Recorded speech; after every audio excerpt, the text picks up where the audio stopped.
শুনতে পেলুম পোস্তা গিয়ে তোমার নাকি মেয়ের বিয়ে। গঙ্গারামকে পাত্র পেলে জানতে চাও সে কেমন ছেলে? মন্দ নয় সে পাত্র ভালো, রং যদিও বেজায় কালো। তার উপরে মুখের গঠন অনেকটা ঠিক পেঁচার মতন। বিদ্যে বুদ্ধি বলছি মশাই, ধন্যী ছেলের অধ্যবসায়।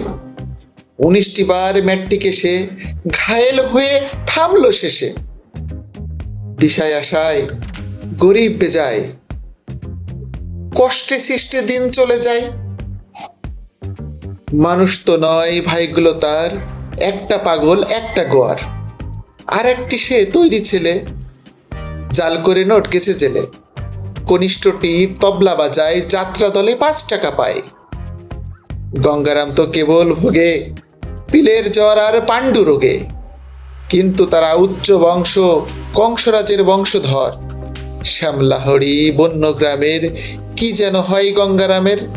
চাহক এবার পাত্র পেলে এমন কি আর মন্দ ছেলে।